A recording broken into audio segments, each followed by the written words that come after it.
Voltamos. Vamos lá chamar o pessoal.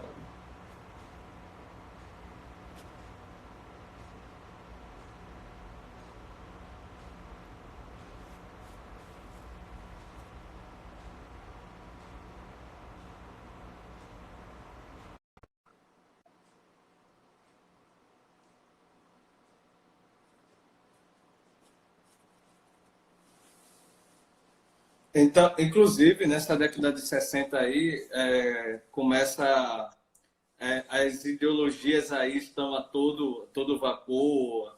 A gente tem a presença como eu posso assim dizer, da questão da, faltou a palavra no sentido de a questão da liberdade sexual do corpo, movimentos feministas, movimentos Isso. LGBT, nós temos uma mídia muito forte atuando. Então, são muitas ideologias surgindo naquele período e a gente traz esse reflexo hoje, né? Verdade. É porque a década de 60, então, por exemplo, surge aquela geração de rebeldes, né? Rebeldes assim, o ritmo rock and roll, né, e tal. Então aquela geração rebelde, Woodstock, entendeu? Então assim, o que acontece? Esse pessoal, eles começam a questionar, né, as instituições, né? Então Uhum. o próprio Bauman, na modernidade líquida, vai chamar aquele primeiro tempo ali do capitalismo sólido, né? Sim. Então as instituições sólidas, aquela coisa toda. Então, a escola de Frankfurt, ela é uma espécie de crítica interna daquilo que foi a herança socialista, né? Marxista. Então, tem um camaradinha chamado Herbert Marcuse, que o Marcuse ele analisa as obras do Freud, né? E analisa também as obras do Karl Marx. E o que é que ele entende? Ele diz, epa, não, o que vai fazer a revolução, na questão desse capitalismo sólido, não é a reforma do proletariado, mas tem que ser o Uber, é porque eu esqueci a palavra alemã, que eu não falo alemão, lógico, né? Então, tipo assim, é o proletariado em farrapos. O que significa Uhum. isso? É o movimento LGBT ele vai surgir um pouco mais para frente, da década de 80, né? Mas então, esse pessoal, eles vão dizer que a verdadeira libertação do ser humano é através da questão sexual, Sim, né? sim, Então, logicamente, exatamente. nós não podemos aqui descartar as conquistas que esses movimentos trouxeram. Justo, Lógico. justo, Por exemplo, a justo. questão feminista, né? Os direitos, o voto. Então, Não, realmente, perfeito. então a gente tem que tirar o chapéu para isso. Só que eles precisam entender que as pessoas falam por aí afora que foram as feministas que conquistaram isso, né? Então, eu acredito que isso aí é mais fruto da escola de Frankfurt e seus pensadores do que do Entendi. movimento propriamente dito feminista, né? Uhum. Mas assim, a gente não quer entrar em juízo de Isso, valor, mas eu isso aí. acredito que esse essa virada, essa guinada, né, de você deixar de lado as instituições e você a partir de agora sempre dando mais privilégios, mais liberdades, mais direitos, é o que a gente está colhendo hoje. Percebe? Então, Uhum. o divisor de águas não é nem tanto. O mundo pós-guerra, ele vai mudar realmente a partir da década de 60. Entendi. Entendeu? Então, assim, nós estamos colhendo hoje o fruto dessa época. Uhum. Né? É Então, verdade. o que foi que nós colhemos de fruto, né, da década de 60 da liberdade sexual? O HIV na década de 80. Percebe? Então, assim, são coisas difíceis que a gente tem que falar, mas assim, a gente precisa falar, né? Porque senão você está achado de retrógrado e que você não tem base científica para dizer isso. E, cara, a gente está falando de história aqui, História, não é? exatamente. Então, as pessoas esquecem que a história não é uma entidade. Uhum. Então, quem faz a história são as pessoas, entendeu? Então, são as pessoas que fazem a história. A história não é uma entidade que diz, olha, é isso, isso. Não, são as pessoas que fazem a história, entendeu? Ô Veli, e como tu vê o mundo, é, eu- pode dizer que dentro da sua percepção, a Europa onde você está aí, é pós-epidemia. Olha só, eu acredito. que nem eu já te falei, que a gente vai colher frutos. Uhum. Porque as pessoas têm aqueles lugares de segurança, né? Igual, tem o dinheiro, tem o trabalho, tem o hospital, tem o médico, né? Tem o governo. Só que todas as medidas que esse pessoal toma, né? Então, chega um momento que não dá mais. Então, eles percebem que tem uma outra coisa que eles precisam apelar, e não somente ao Mas conhecimento científico. o transcendental, né? Pois é. Algo Então, assim, eu esquecido. acredito que se a igreja trabalhar com humildade, sendo as mãos, os pés de Cristo nesse mundo, sendo a voz, Uhum. levando conforto, levando esperança, eu acredito sim. Por exemplo, eu não sei se aí no Brasil chegou, mas vários padres e freiras aqui na Itália, católicos, estão infectados.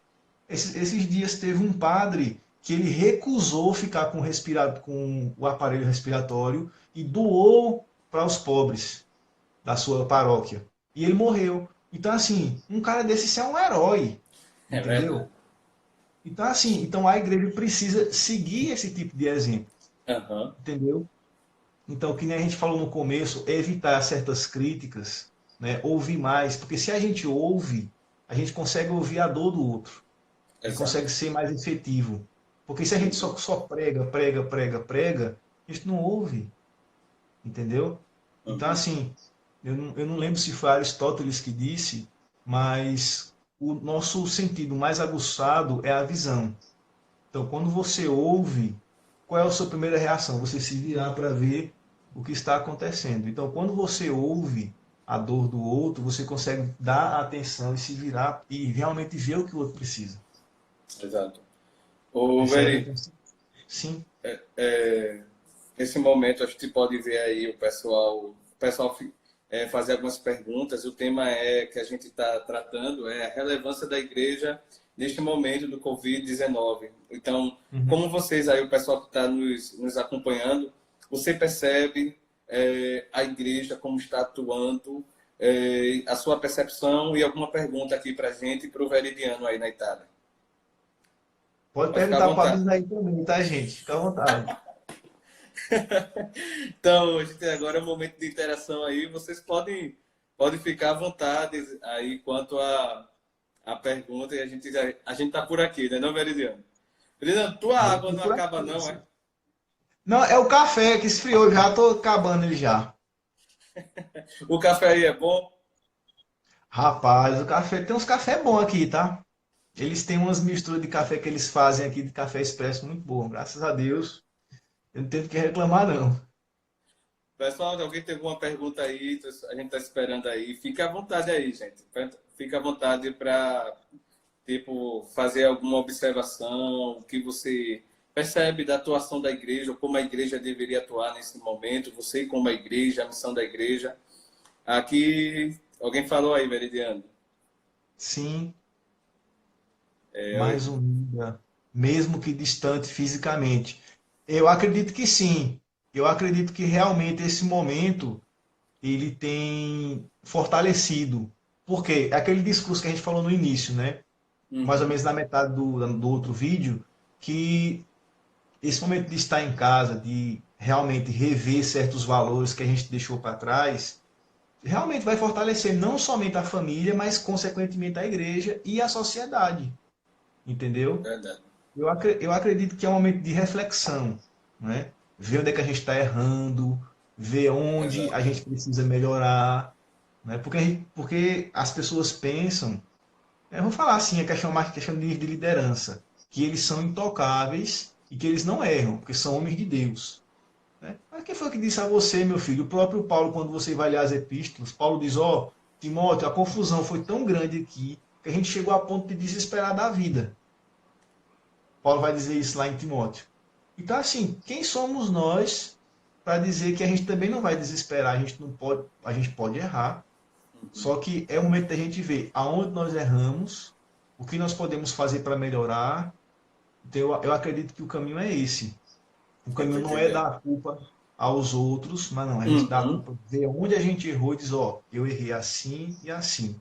Então eu vou tentar corrigir, porque eu errei tentando acertar, né? Eu acredito pelo menos. Eu quero usar de boa fé nesse sentido. É importante, é bom mesmo.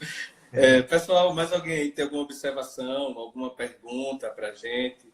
Falando sobre igreja, você como igreja, como você tem sentido, tem percebido, o que você espera da atuação da igreja nesse momento, dos líderes. Então, manda aí a tua pergunta, que a gente está aqui com o Papa da Itália, não, o pastor. O pastor. Aí, Veridiano. Houve alguma resistência das igrejas aí na Itália em relação a adotar o isolamento social? Grande pergunta, a pergunta do Bruno. Muito bom. Bruno, meu querido, veja só. Você sabe que algumas igrejas, elas dependem exclusivamente do ajuntamento, né? Do culto, do templo. A nossa igreja, a gente não teve essa dificuldade porque nós já trabalhamos muito com questão de pequenos grupos nos lares. A nossa igreja surgiu de um pequeno grupo no lar. Então, assim, a nossa dificuldade foi só questão de acertar como é que a gente ia fazer para pagar o aluguel, né? Como é que a gente ia fazer para ajudar os irmãos. Então, assim, mas algumas igrejas realmente elas sentiram a pancada. Por quê? Porque os líderes ensinam que se você não estiver comigo, não estiver na igreja, você não pode ser abençoado, você tem que estar no culto, percebe? E a igreja não é isso, né? Aí, ou seja, Deus não habita em templo, Deus habita em templos, que somos nós. O Espírito Santo habita em nós, que somos templo do Espírito Santo, né? Então, nós somos essa igreja no mundo. Mas houve sim de algumas pessoas resistência, mas a partir do momento que o governo italiano disse, olha, se estiver aberto, nós vamos fechar definitivamente a porta, pronto, todo mundo está quietinho em casa. Simples. No instante, né, velho? É. Pessoal, mais alguma pergunta aí? Muito boa, Brunão, a tua pergunta. Alguém tem mais alguma observação, alguma pergunta? Já são mais de meia-noite lá e na Lombardia aí, em Milão. Mais de meia-noite aí, Não, né, Veri? eu tô tranquilo. Eu tô Tá tranquilo. Eu vou tranquilo. fazer umas perguntas também a tu e tá, eu vou aproveitar. Pergunta a galera aí. Essa O... semana Oi, eu. perguntaram, o Papa tá só. Rapaz, olha, esse negócio do Papa tá só. Não sei se se chegou no Brasil, é, o vídeo, né, da Urbi et Orbis, que foi a bênção dele, né? De Roma para o mundo, significa Urbi et Orbis, né? Então, ele não estava sozinho, tinha um pessoalzinho ali filmando, tinha um pessoalzinho ali dando assistência a ele e tal. Mas realmente foi um ato simbólico, né? Então, o Simbólico, é. Papa só foi um negócio muito como assim, foi uma comoção, né? Aqui você vê o pessoal narrando, explicando que Uhum. desde a época da peste negra não tinha acontecido uma situação dessa, né? Grave, né? Então, é grave, cara. Então, tipo assim, Grave. o Papa fazer um pronunciamento no Vaticano e a Praça São Pedro ficar vazia, Fazia. O negócio então é é um sério. marco, né? É um É um marco. marco. E é como se ele tivesse levando a Igreja Católica inteira nas costas, a responsabilidade. Não é fácil, Entendeu? não. Então, como ele é o pontífice, né? Então, realmente, a carga da igreja recai sobre os ombros dele. Uhum. Então, o que eu digo para a igreja evangélica é, meus filhos, não deixe a sobrecarga da igreja toda nos ombros dos pastores. A gente é um ser humano igual a vocês. Verdade. Entendeu? Então, assim, a gente precisa da ajuda de vocês. Sem vocês, a gente não poderia, por exemplo, fazer essa live, né? Um culto de domingo a gente não tem como fazer, não tem. Então, a igreja é um corpo, percebe? Continua sendo o corpo, né, Veri? A É gente assim, pensar sobre mesmo isso. virtualmente, mas nós somos o corpo de Cristo. Somos um corpo. E é interessante avisar essa questão do corpo, é que a gente esquece, às vezes, que nós fazemos parte do mesmo corpo, por exemplo, que o apóstolo Paulo faz parte, que Pedro faz parte. Percebe? É uma coisa Ó, só. Veri, chegou um aí, ó, do Danilo. Recentemente, o Papa disse temer genocídio se a economia estiver à frente do interesse social. Qual tem sido a atuação da Igreja Católica nesse sentido? Rapaz, olha só, a Igreja Católica aqui na Itália é uma coisa fora do normal. Em setembro, a minha lua de mel foi lá em Roma, né? Então, assim, o que acontece? E eu tive a oportunidade de ir lá na Universidade Lateranense, que é a faculdade do Vaticano de Teologia. Eu vi que eles têm um mestrado lá, eu tinha mandado carta para eles, tá? Então eu fui pessoalmente conversar com eles. Eles aceitaram, né, os meus títulos de estudo para fazer a seleção do mestrado deles. É um mestrado em bioética, algo que é teologia e bioética. Agora eu estou naquele processo de fazer um projeto, juntar o dinheiro para pagar, aquela coisa toda, né? Orando também para ver se eu vou conseguir fazer ou não.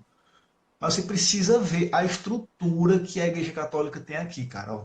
Escolas, orfanatos, casas para idosos. É uma coisa fora do normal. Eles têm um local aqui chamado Pão Cotidiano. Então, todo dia tem filas de 200, 300 moradores de rua que estão ali recebendo alimento. Então, assim, é uma coisa fantástica que eles têm aqui. Entendeu? Então, assim, eles têm uma estrutura de causar inveja a qualquer instituição do mundo. Né? Então, assim, a Igreja Católica ela não faz só no momento da pandemia. Diariamente, a Igreja Católica tem várias instituições filantrópicas que estão ajudando o povo. Entendeu? O Caritas aqui, que é muito... Por exemplo, eu quando eu vi a primeira vez na Itália, em 2004, 2003, o primeiro casaco que eu tive aqui foi no Caritas. Eu fui lá, o padrezinho me deu o casaco, porque o pessoal troca de guarda-roupa todo dia, todo ano, e eles doam as roupas para a Igreja Católica, e a Igreja Católica distribui para os pobres. Então, assim, eles não somente fazem na pandemia, mas sempre fazem. Entendeu? Então, tipo assim, você vê movimento feminista meter o pau. Ah, você conhece uma creche feminista para ajudar alguém? Não existe. Entendeu? Mas a Igreja Católica aqui tem inúmeras, e no mundo inteiro, né? Exato. Então, aí no Recife tem um projeto que a Igreja Católica financia, criança alguma coisa, que é negócio de música, as crianças tocam, vez ou outra eles vêm aqui, eu esqueci o nome do projeto, mas assim, a Igreja Católica a gente precisa respeitar nesse sentido de ação Verdade. social, que eles realmente eles trabalham seriamente com isso. O Veri tem aqui uma pergunta. Vocês aí têm previsão de quando voltará a sua normalidade? Veja só, dia 3 agora de abril, vai sair um decreto do primeiro-ministro afirmando que eles estão querendo fazer o seguinte, eles querem liberar aos poucos as atividades. Uhum. Percebe? Então, assim, porque eles já perceberam, o G8, né, fez reunião e disse, ó, gente, não dá. Se a economia colapsar, vai todo mundo pro brejo. Então não vai ter saúde, não vai ter nada. Então eles vão tentar colocar os grupos de risco em isolamento, tá certo? E pouco a pouco eles vão ver as atividades que precisam. Por exemplo, os bancos. Os bancos aqui estão funcionando só caixa eletrônico. Mas às vezes tem um serviço bancário que você precisa resolver, não tem como você resolver. Então, Uhum. eles estão pensando em gradualmente e liberando, porque se a economia travar, acabou. Então, não é dar prioridade à economia. Aqui toca um pouco naquela pergunta que o rapaz fez. Né? Uhum. Logicamente, nós não podemos dar prioridade à economia quando nós temos vidas humanas. Mas nós também não podemos tratar só a vida humana se a gente não tem como dar sustento para ela. Percebe? Aham. Então, os líderes do mundo inteiro estão entre a cruz e a espada. Ou seja, não tem o que fazer. Entende? Então aí vocês estão esperando. Vocês acham, Veri, aí como a igreja... A gente aqui, eu confesso a você que a gente não tem uma previsão de quando a gente vai votar. Não há Uhum. isso. O governo aqui não passa e a gente também não tem esse sentimento. Vocês já estão aí há um mês, praticamente um mês e 15 dias em quarentena. A gente, hoje, exatamente, está fazendo 2 semanas, a gente. Na metade do Então, caminho. é na metade do caminho.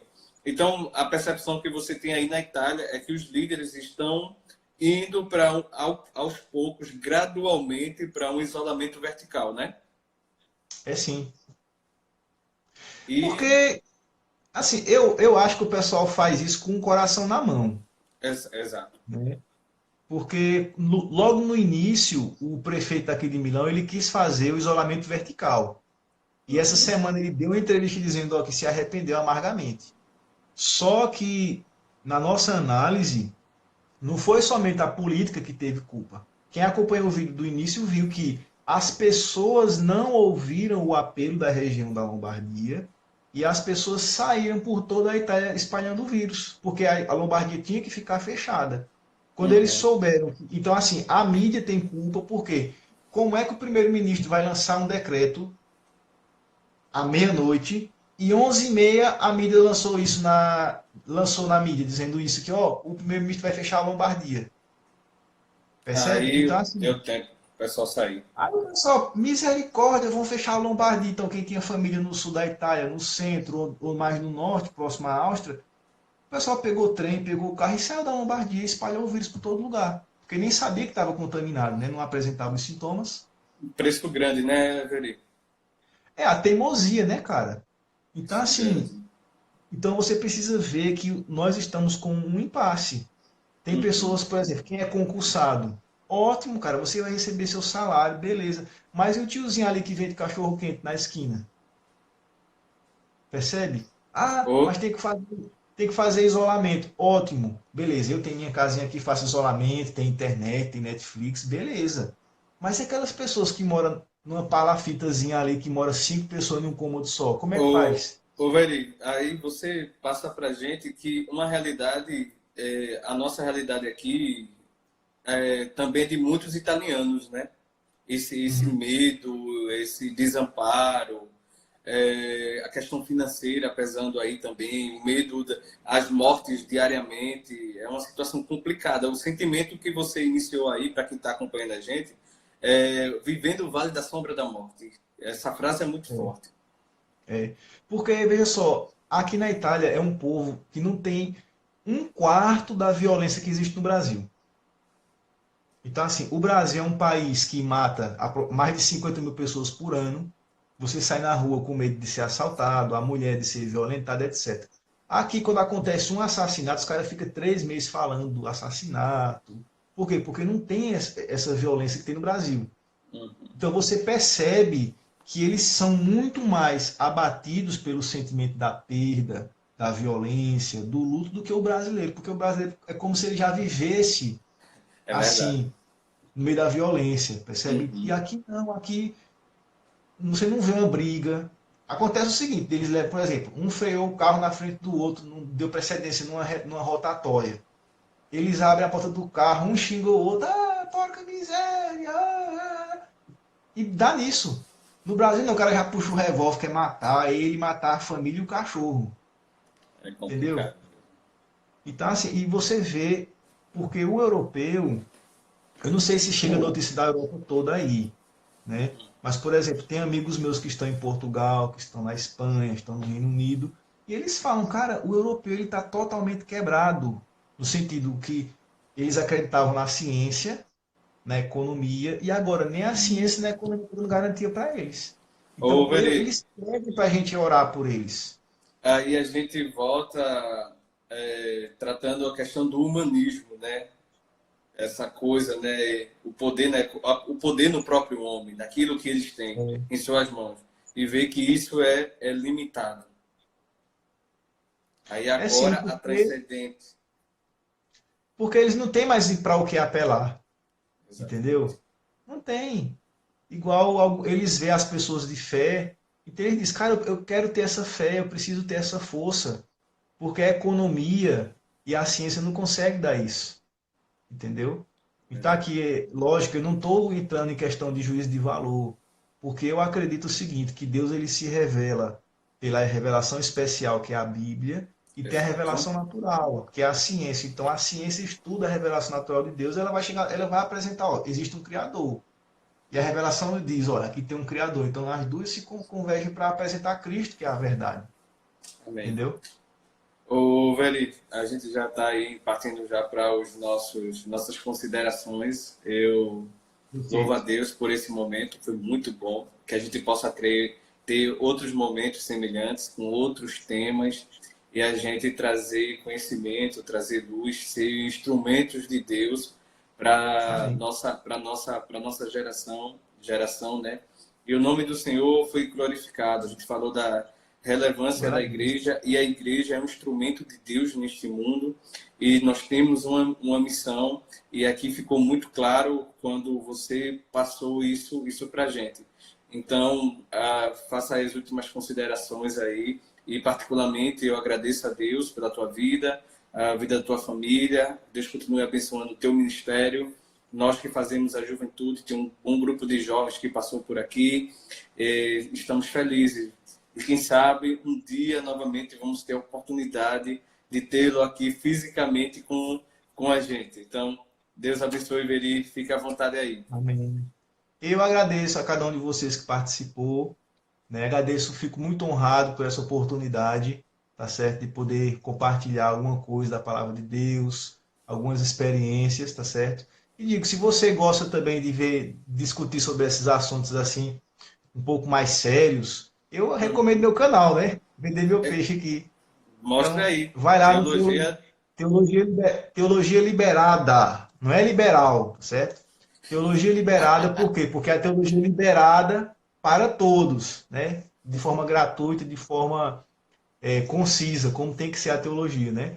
Então Exato. aqui peço que vocês orem por nós, Igreja Batista Bíblica de Milão, certo? Estamos aqui. Se algum de vocês vier um dia para a Itália visitar, aproveite essas férias, entre em contato conosco para você vir ajudar aqui na missão. Você sabe tocar, sabe pregar, venha abençoar a nossa missão aqui. As portas Coisa estão boa. abertas para vocês. E espero em breve estar aí no Brasil, talvez no final do ano, Deus, não se sabe, né? Talvez apareça aí no final do ano no Recife. Eu ficaria muito honrado de aparecer aí para visitar vocês. Ah, Levar minha coisa esposa boa. A gente vai também. entrar em contato. A gente continua em Tá bom, contato. meu irmão. E agradeço por tudo, Veri. Um carinhoso Eu que agradeço. abraço. Deus abençoe aí. Abração, meu irmão. Um Deus te abraço abençoe, aí viu? para todos nós. E vamos continuar sendo instrumentos de Deus relevantes, como você é a imagem de Jesus. As mãos, os pés e a voz, os olhos e os ouvidos. Deus abençoe. Amém. Um abraço, galera. Fique na paz. Abraço, pessoal. Deus abençoe vocês também. Ótimo sono, Veridiano. Sonha com os anjinhos Muito aí. obrigado. Boa noite para vocês. Boa noite. Fique na paz.